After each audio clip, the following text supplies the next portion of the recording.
Today's episode of This Week in MMO is brought to you by World of Tanks. If you guys have not checked it out, check out the 9.0 update. It's completely free to play. Really awesome game. Just go to gboffer.com/tanks to try it out today. And by supporting World of Tanks, you are directly supporting Gamebreaker, this stream, and all the shows we do. So check it out today. gboffer.com/tanks is the URL you want to use. Gamebreaker TV.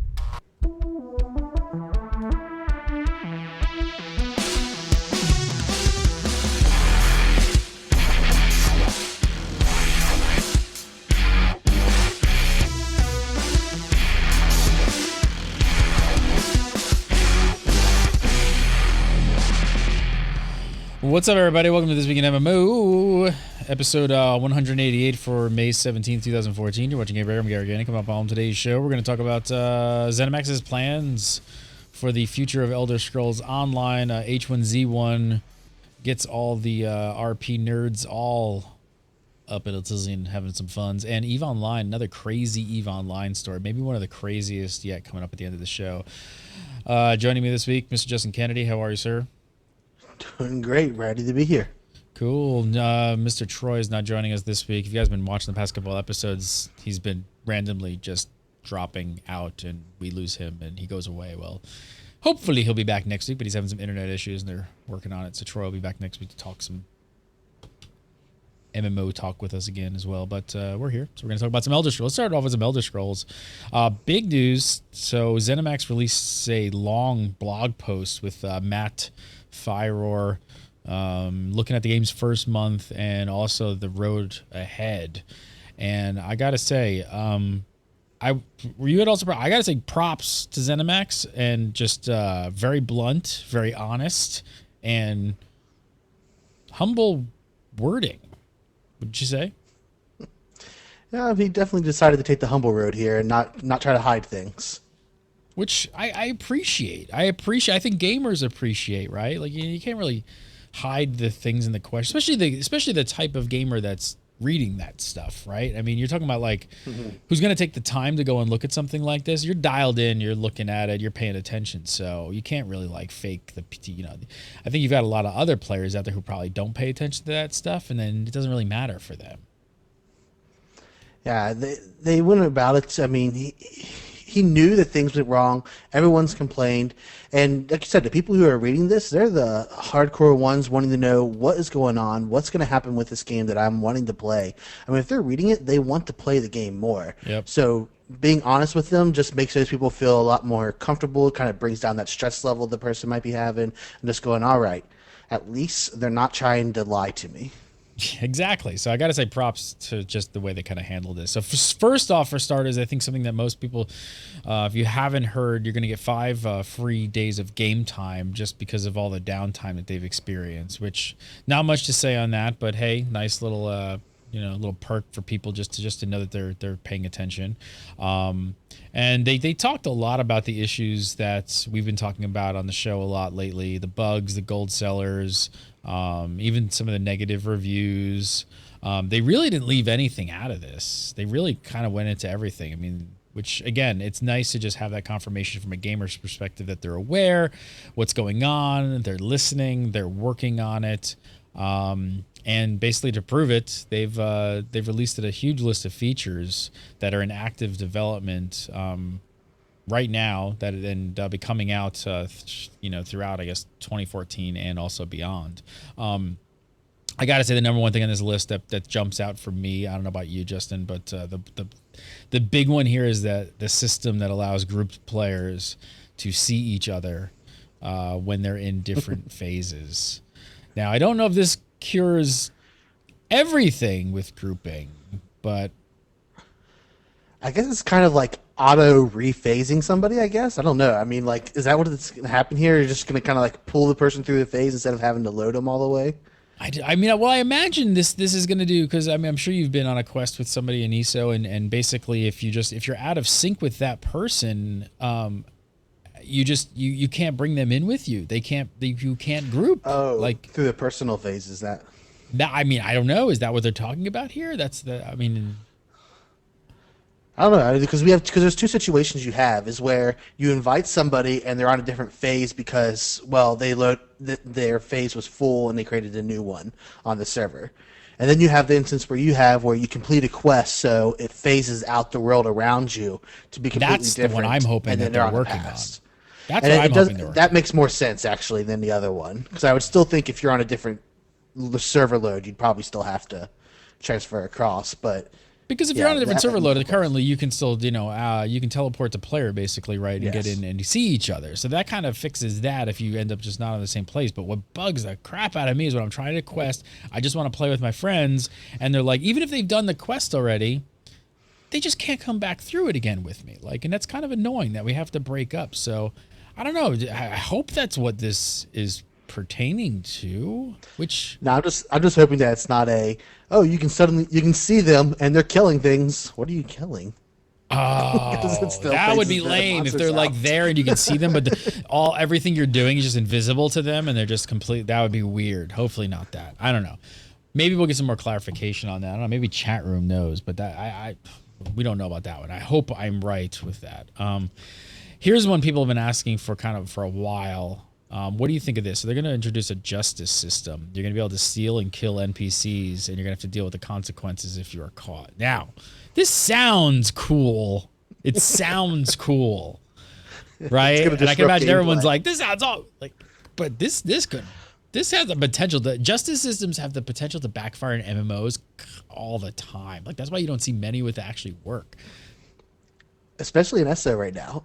I mean, I've played this game. Like if I looked in, I have played this game for almost I think over 100 hours, and I'm still only Wow. level 38. Wow. And part of that is because when you're playing, you're walking around just like, ooh, shiny. Ooh, shiny over there. Ooh, I can grab this. I can grab this. And that's kind of like, it's actually been kind of cool to just like pick up everything you see. And now this justice system's going to come and it's going to be like, ooh, shiny. Oh, crap, I'm in trouble. I just Is that what's gonna this is happen? something that players have been asking for forever because stealing stuff in Skyrim was such a staple sort of component that people just love to do. So that the fact they're bringing it to ESO. And again, I wonder how this is going to work with phasing and things like that. And if you kill NPCs, like how does that? It's going to be interesting how they kind of tie that all in with items and also with killing NPCs. And then consequences, right? What are the consequences? I mean, Arcade has a justice system in right now that's pretty interesting, and you literally go to jail for X number of minutes, and there's a jury system and all this stuff, and it's fairly complex. I have not been sent to jail yet, so I can't really say if it's working or not, but it seems to be people like it. I don't know. Do you think people are going to want to, not want to, but I don't know. Could you imagine being like put in ESO jail for like 30 minutes or something? Like, is that going to suck to the point that you're like, this is stupid, I don't want to do this? As long as you have something to do. If you just have to stand there and there's nothing to do to it, you can't. Well, that would there's be no way crazy. to try to break out, or it's just absolutely nothing and boring. Then it's going to be horrible. But if they have something to do, then maybe it won't be so bad. It's the jail system's always a questionable system in any game, but it's about how you present it and what you do with it. Yeah, I don't know if I like the jail system. I got to be honest. I know in theory it sounds awesome, but I've yet to experience one that I'm actually like, okay, this is cool, like gameplay. This is adding to my game. I don't know. Hopefully they come up with a really good way. We'll see. From what I've heard, you get an opportunity to pay the guards when they catch you. Oh, so you can So you bribe go ahead them, and pay pay 'em off. Yeah, you can sort of like pay off your fines or whatever right there or whatever, and so you don't go to jail. Oh, interesting. I know that people, like I said, that the stealing has definitely been on everyone's list coming from Skyrim. So, migration of the European mega server to our European data center. So technical thing to help out that stuff with server technology. So that's good. Some quality of life stuff, field of view, FOV adjustment. I guess, yeah, I mean, I actually have a lot of trouble in a lot of games sometimes that don't have FOV adjustments. They make me nauseous, which is why I think a lot of people want these types of things. This is needed for first-person view. There is no field of view adjustment for first-person view at all in the game right now, and it is kind of annoying. You're in that small scope, and they need to allow you. Do you to play go in bigger, first-person so I hope view? it is first-person. I definitely do for archery on everything. I play archery mostly, and it's a lot easier just to shoot with our bow in first-person view. So I stick in it most of the time. I really like the first-person view in ESO. I'd say this all the time. I play almost the entire game in first person view. I only back out if I'm like some sort of like boss fight or something where it's so large that I can't really see anything on the screen. But I don't know. I don't know. I just like the first person thing. I feel like it's more immersive. The immersion. I'm fully immersed. Armor dying and tinting. Another good one. Your immersion. Need more immersion. Armor dying and tinting. That's coming. So thank God for that. I do hope that they're putting in I'm pretty confident that the ZeniMax team is going to put in some sort of system that's not going to like, just give you like, pink and ridiculous like That's what I'm worried about. I don't think they'll do that. I think like the leather and light armor, maybe dye them. I'm not sure about the dyeing the metals. I mean, I don't want to come along to this pink armor. I think that would be somewhat restrictive, don't you? I'm guessing they're going to have some sort of system that has options, but at the same time they fit like motifs, and you just can't make ridiculously looking stuff. I seriously hope so, because that's what their game is. It's definitely for the crowd who they don't want that crazy, weird-looking colors on their armor. At least I think that's what the crowd is like for the game. I think that is as well. I know that's me for sure. 2 new veteran dungeons are coming, Crypt of Hearts and City of Ash. Do you know anything about those? Have any more information? I have not heard much about them. I mean, they've been talking about their trials things. I haven't heard much about the veteran dungeons. Yeah, and I'm not even there yet. I'm trying to. They've really been focusing on the Craiglorn stuff and the new trial, which is the Serpent. That's also, so they talked a little bit about that. That's coming. Everybody's looking forward to Craiglorn. Increased ability to pick up items in the world. That's with all the racks. Oh, is this actually with armor racks and things and weapon racks that you're going to be able to pick up? Oh, that's cool. Okay. That's something people have been asking for since almost day one as well. Like I see an armor rack or a weapon rack, I want to go over and grab something. I imagine this is going to be like crappy starter gear though. Why would they give you good stuff? I guess maybe with a random maybe randomly get good gear from that. If they add a durability system in with them, where it has a low durability so it breaks after a while, that makes a bit more sense, I think. Thieves Guild and Dark Brotherhood storyline and quests. Another thing I think people are super excited for, so more story, so that's coming. Spellcrafting, horse racing. Is crazy. Horse racing's coming. What's crazy, spellcrafting or horse racing? Spellcrafting is. Why is that? Spellcrafting is bringing in the other schools from Skyrim, the ones that we don't have in the game right now. And you're going to be able to, literally, it's part of the crafting system, but to craft and learn new spells that go into those other schools that we don't have in the game and be able to utilize it. So, which sounds awesome. On the other hand, some people are questioning now, is there any purpose going with a stamina build, or should we just be going with a magicka build because of this new spellcrafting system coming in? But it's talking about the illusion magic is going to be coming in and stuff like that to enter in the game with spellcrafting. Gonna be interesting. Maybe people will be respecing after that. Horse racing coming into the game. So that's fun. Some nice little mini game stuff, goofy stuff, but that could be kind of fun, especially maybe do some betting on the side. Dragon Star Arena, kind of similar to Trials, but this is built for a group of 4. We know anything else about this? I don't think there's anything else on this because I am not sure what that is referring to. Yeah, it's pretty nice. Some other things, improvements to fishing. I'm not a fisherman, but I guess it needs improvements. Crafting system improvements are coming, so that would be nice. Hopefully, maybe a little. I think for me, what do you think about the crafting system right now? I think the most thing that they could utilize a little help is the UI. The UI could definitely use some help. I mean, generally, I like the crafting overall.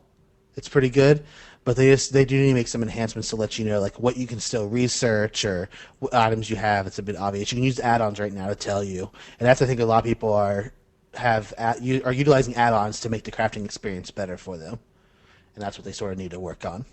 Yeah, do hope. I like the crafting system as well. It's one of the most in-depth I've seen in a long time, but definitely need some UI love.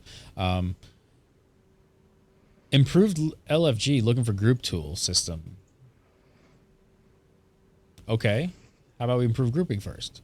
Let's improve grouping, then we can improve the looking for group tool. Because if I have a looking for group tool, but I can't really group, kind of sucks. But I guess maybe this is, who knows? We'll see. I don't know. I don't want to group with random people. I want to group with my friends. So I don't want to search for somebody who's like at the same point in the same quest in the same part of the chain that some random person in public that I can group with. I want to group with my buddies, fix that. Then we'll talk about the LFG system. I assume this is more for dungeons and stuff like that. Better facial animations. They're working on that. It's always nice to get tweaking on that kind of stuff. Guild functionality updates. So much needed stuff here. Some guild store interface updates. So we can only assume what that will be. But that stuff definitely needs some love. Are you doing a lot of guild store stuff, selling stuff? Because I'm actually not. I'm actually just vendoring and just kind of getting rid of a lot of stuff.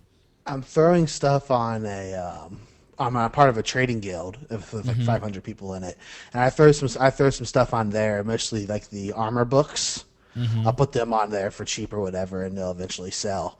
But it's not being highly used for everyday constant sales. I just go to the vendor and say, What do you think the interface, the guild store interface, needs the most? Filters. Yeah, that's really that's got to be what they're referencing here, is just the filters to kind of get through stuff, because that's just totally a pain in the butt. The last thing on the guild functionality is awesome though. Yes. So, but really quick, so customizable guild insignias. People will love that. So that's cool. Tabards, guild ranks, and guild kiosks. That's the big one, right? Guild kiosks. So guild stores that are basically open to everyone, that are available to the highest bidding guild. So how's that going to work? So how many, is it just one? Like, no, you have, there will be a guild kiosk in every major city. Okay.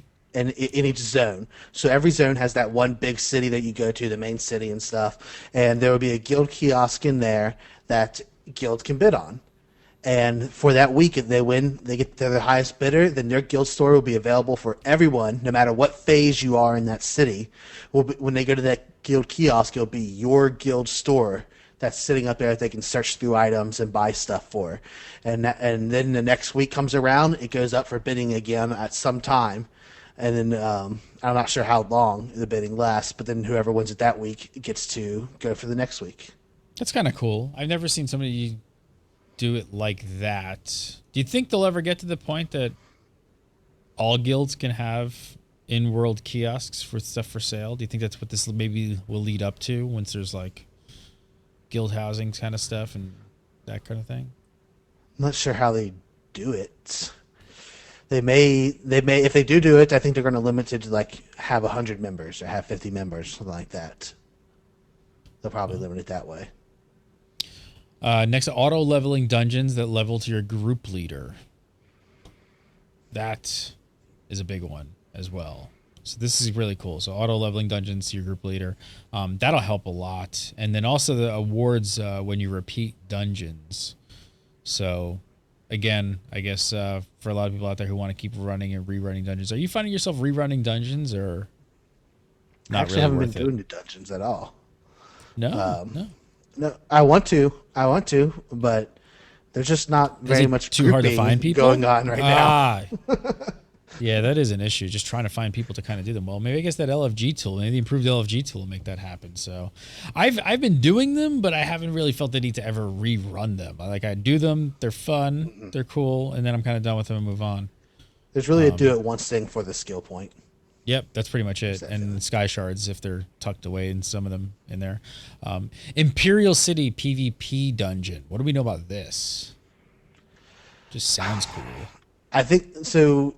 And inside Imperial City in Cyrodiil right now, I guess there's not too much to do except for going up there and becoming the Emperor. So I guess they decided that they're going to be adding just a dungeon inside of there that people can get to once it opens up. It's a special dungeon, and that it's obviously PvP because it's on the PvP area. So you can end up being inside of a dungeon, I guess, run into the enemy. So how are you feeling about ESO right now? You're still pretty actively playing. I mean, it's got it, it's had its little, it's been a little bit of a rough month with the bugs and stuff like that and the client stuff. But after checking out all these, these updates and things, how are you feeling about the future of it? You think it's got legs? You think it's going to withstand and be around for quite a while? If they fix their current problems, like all this sounds awesome. It sounds great, but there are so many issues right now that have to be cleared and taken care of before I even care about any of this coming in, because it won't be enjoyable. Like there's ability lag right now that's driving me nuts. Like and there's like a slight lag between the reaction of you hitting your abilities and it actually occurring. I'm getting frequent crashes, and I'm still not sure what that's related to. If it's my computer or if it's the game or what. I'm crashing frequently. And while all this sounds awesome, if I can't play it enjoyably, it's not going to be much worth it. Yeah, no, definitely true. I mean, that's I've heard that the last build is a little slightly buggier with crash bugs, load screen bugs, things like that. So hopefully they'll get those ironed out. These are bigger picture in-game stuff that all does sound cool, but I agree, things like ability lag or crashing is kind of rough. So hopefully we'll work that stuff out. Sounds like good. It sounds really good on paper, and moving forward. So I'm still excited and having a great time in ESO. I actually really love it. So definitely my game right now. Definitely my game. All right, so I'm going to move on and talk about some H1Z1. But first, I want to tell you guys about a great offer we got going on with World of Tanks. Great free-to-play game. I always have it on my desktop. It's free-to-play, not pay-to-win. Nothing pay-to-win about it, which I love. Not many free-to-play games like sit on my desktop at all times. Most of them, try them, get rid of them. Try them, get rid of them. Tanks just stays on there. I think really for me, one of the big points is the no pay to win. I hate games that are pay. A lot of free to play games, like that cash shop is just like completely overbearing, and they try and force all this kind of stuff on you. And I don't know. I love tanks. I love logging in, grabbing a big tank. 9.0 update is awesome. I was talking to Justin about this earlier before the show. They've brought in these historical battles now that you and your buddies can go in and go through different scenarios and stuff of historical tank battles. It's really cool stuff, and just the graphics have gotten amazing. So I love it. Check it out. Are awesome. Yeah, the visuals are getting better and better. This whole 9.0 update is leading up to them also implementing the Havoc engine, which just like they did some pretty big physics updates a few updates ago, and they're all of this leading up to them implementing Havoc, which is really going to change the game with that kind of a physics engine. So check it out. If you guys haven't checked out the 9.0 update, I'm telling you right now, there's no better time to try it out. It's absolutely free. Just go to gboffer.com/tanks. That's the URL you're going to want to use. And by supporting World of Tanks, you're directly supporting Game Breaker, This Week in MMO, and the other shows that we do right here. So check it out today. Give it a shot. And make sure to use that URL, gboffer.com/tanks. All right, so a lot of people loving the zombies. A lot of people love the zombies. H1Z1 MMO coming out from SOE. There was a live stream, a special live stream. I think a lot of people assumed would have some sort of alpha release date or something like that. And instead, there was a lore-focused 2-hour radio show called Survivor Stories. Some people were mad. Some people were super happy. I don't know. What did you think of it? Because I think most people, they expected gameplay, alpha, and they got a radio show, which was really cool. But what did you think of it? I absolutely loved it, listening to it. And as Quinlan said, she told us, she's like, it's like the NPR of the zombie world. And it was so like, it felt real. It felt awesome. It just felt like you were just listening to this radio station being broadcasted while you're in this post-apocalyptic world and listening to what is going on out there.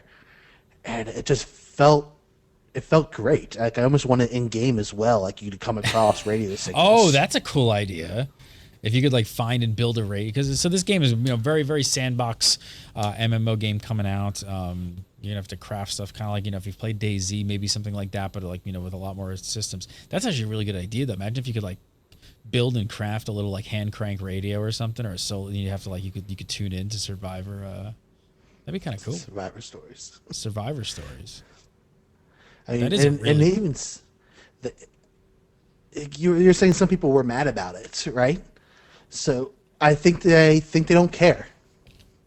They shouldn't. I don't think SEO cares. They told people. Shouldn't. I think they even came into chat and they're like, if you don't like this, leave. Yeah, that's what you should do. I mean, yeah. I mean, what's the internet, man? Like people like they see a stream go up, they're like, oh, why aren't you playing the game? Why we get it all day long. They come in like, why are you guys talking? Are you gonna play an MMO? Nope. You don't like it. Shut up. Move along. Go somewhere else. There's 8,000 other channels doing that same. See, that's what's cool about this is like there's how many streams on Twitch right now doing gameplay stuff, and then you've got SOE doing something. Hey, a little bit different. Hey, we're gonna do something. I don't know. I think this could actually be really cool, and I think players would love to kind of tune into a weekly show or something like this. Do we know how often they're gonna do this? I don't know how often they're going to do it, and it obviously had to take a lot of work to put this together. It wasn't like they sat there and just had two people record it. They had sound effects in there, and they actually had a script written up for quite a bit of it. So I'm not sure how often they're going to do it, but they did, after the show was over, tweet out for players to submit their survivor stories to possibly have them written up and put into the show. Well, definitely really cool. Screw the rest of the internet who didn't like it. I don't know. I think it's awesome. I think it sets them apart as well. So haters going to hate. And I think if you hated this, you're completely missing the point of what they're trying to do with this and this game. So I don't know. Yeah. I love it. Last up here today, this story's pretty crazy. EVE Online always has crazy stories. We post to just get nuttier and nuttier. So this one is completely nuts. So have you played EVE Online, Justin? I have only played just the beginning of it. Okay. And I didn't get to play much, but I've followed it for years. So Titans are probably the biggest, most expensive ships in the world of EVE Online. And EVE has this in-game currency that's transferred out to real-world dollars that's in the game. Basically, this particular Titan was worth around 3,000 in Plex. That's the name of their currency. And it's like CCP's tradable game time stuff. This guy logs out of his Titan for nearly 2 years. 2 years he logs out of his Titan. And from that moment on, a group of players start keeping track of all of his alts and his game time and his gaming habits. 2 years. They monitored him so well. They did this they were so on top of this that the moment he logged onto his Titan, after 2 years, they had a fleet right there ready to blow him the F up. And they say EVE players aren't part of the NSA. Wow. I don't even know what else to say about this story. There is nothing to say about this story. That is just some serious, crazy dedication and what makes EVE Online. There's nothing else out there like it. There really isn't. There really isn't. All right, I'm just going to leave it with that. Justin Kennedy. Follow him on the Twitter. It's not. He's wrong. New Fridge didn't show up today. Justin Kennedy. Follow him on Twitter at JKK Kennedy TV. Right here on This Week in MMO. That is JKK. Actually, it's JK Kennedy TV. Gotta get that right. JK Kennedy TV. Follow him on the Twitter. All right, you can follow me on Twitter, Gary Gainer, follow Gameburger TV. And for the next few weeks, we're doing shows on the weekends. So I know the times and the days are a little bit up in the air and stuff. Follow us on social media and on Facebook, and we'll keep you guys up to date. Right now, we're probably shooting for Saturdays and back to back of a bunch of shows. So we'll see you next week for some more This Week in MMO.